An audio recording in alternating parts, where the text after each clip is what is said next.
Enjoy చేస్తున్నా.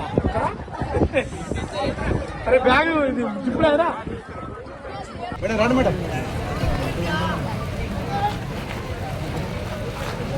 ఇట్లా cross cross cross cross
స్వామి స్వామి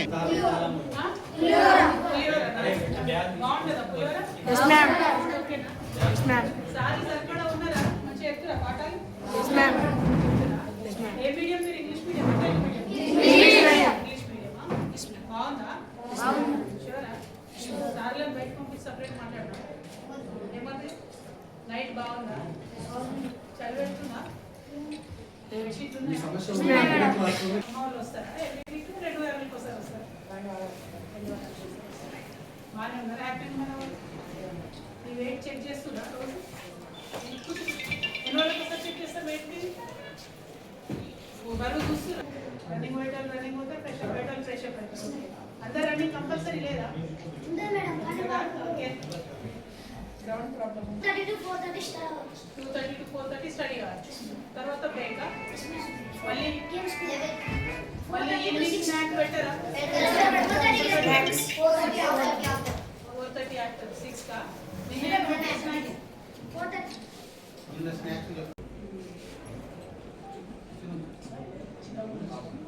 facility లేక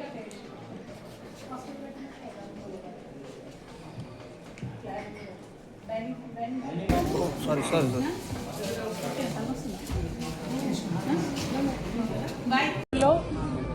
ఎస్టీ బాలూర రెసిడెన్షియల్ పాఠశాలలో ఉన్నాం మేము ఇక్కడ.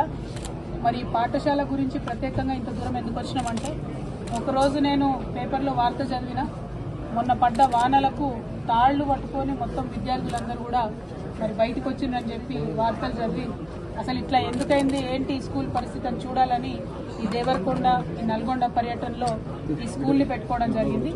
ఇక్కడికి వచ్చి చూస్తే నిజంగా చాలా లోతట్టు ప్రాంతంలో నిర్మాణం జరిగింది. కాంపౌండ్ వాల్ లేదు, అట్లానే మినిమం ఫెసిలిటీస్ పిల్లలకు లేనటువంటి పరిస్థితి కనబడతా ఉంది. ఓన్లీ హాస్టల్ ఉంది, క్లాస్ రూమ్స్ కానీ స్కూల్ కానీ లేదు. సో ఇప్పుడు పిల్లలు ఎక్కడైతే పడుకుంటున్నారో అక్కడే చదువుకోవాల్సిన పరిస్థితి వస్తున్నది. కాబట్టి కొంచెం దయనీయంగా ఉన్నది, ఇబ్బందికరంగా ఉన్నది. శానిటేషన్ టెండర్ పిలిస్తే కూడా ఆ టెండర్లో కేవలం 2 శానిటేషన్స్ వర్కర్ వచ్చారని చెప్తున్నారు. దాంతో ఇంత పెద్ద స్కూల్లో 450 మంది పిల్లలు చదువుకునేటటువంటి స్కూల్లో అన్ని బాత్రూమ్స్ 2 వర్కర్స్ కడగడం అన్నది చాలా దారుణంగా ఉంది. అట్లనే దోబీ లేరు, పిల్లలు కూడా వాళ్ళ బట్టలు వాళ్ళు ఉంటున్నటువంటి పరిస్థితి కనబడుతుంది. సో ఇట్లా మినిమం ఫెసిలిటీస్ లేకుండా ఇక్కడ స్కూల్ ఉంది. నేను ఒకటే రిక్వెస్ట్ చేస్తున్నా కలెక్టర్ గారిని, ఇక్కడ 5 ఎకరాల భూమి అలొకేట్ చేశారు.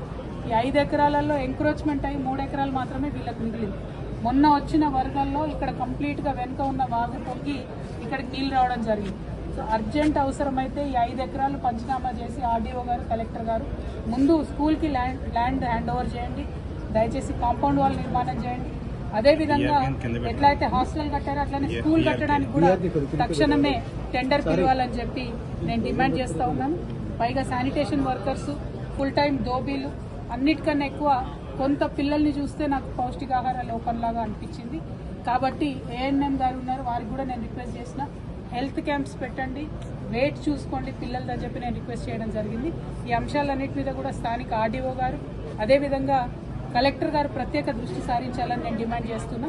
ఇక్కడ ఉండేటటువంటి పిల్లలు స్పోర్ట్స్లో మంచి ఇంట్రెస్ట్ చూపించి స్టేట్ లెవెల్లో కూడా వాళ్ళకి అవార్డ్స్ వచ్చినాయని చెప్తున్నారు. పిల్లలు ఓవరాల్గా చాలా అద్భుతంగా కనపడుతున్నారు, మంచి లాంగ్వేజ్ మాట్లాడుతున్నారు. ఓన్లీ థింగ్ హెల్త్ విషయంలో, కౌన్సిలర్ లేనటువంటి విషయంలో దయచేసి ప్రభుత్వం శ్రద్ధ పెట్టాలని నేను కోరుతున్నా. నేను టీచింగ్ స్టాఫ్ని, క్లీనింగ్ స్టాఫ్ని అందరినీ కూడా మనస్ఫూర్తిగా అభినందిస్తున్నా. చిన్న కిచెన్ ఉన్నా కూడా హెల్తీగా వాళ్ళు వండి పెట్టే ప్రయత్నం చేస్తున్నారు. రాత్రిపూట డ్యూటీలు కూడా టీచర్లే చేయాల్సి వస్తుంది. నేను మళ్ళీ అడుగుతా ఉన్న ప్రభుత్వాన్ని, విధానాన్ని మారుద్దాం, ఖచ్చితంగా హాస్టల్ మెయింటెనెన్స్కి సపరేట్ స్టాఫ్ని పెడదామని చెప్పి ప్రభుత్వాన్ని నేను రిక్వెస్ట్ చేస్తూ ఉన్నాను. టీచర్లే నైట్ అంతా ఉండి డ్యూటీ చేయడంతో చాలా ఇబ్బందికరమైన పరిస్థితులు ఉన్నాయి. కాబట్టి దాని మీద ప్రభుత్వం ప్రత్యేక శ్రద్ధ పెట్టాలని కోరుతూ థ్యాంక్ యూ. జై తెలంగాణ, జై తెలంగాణ.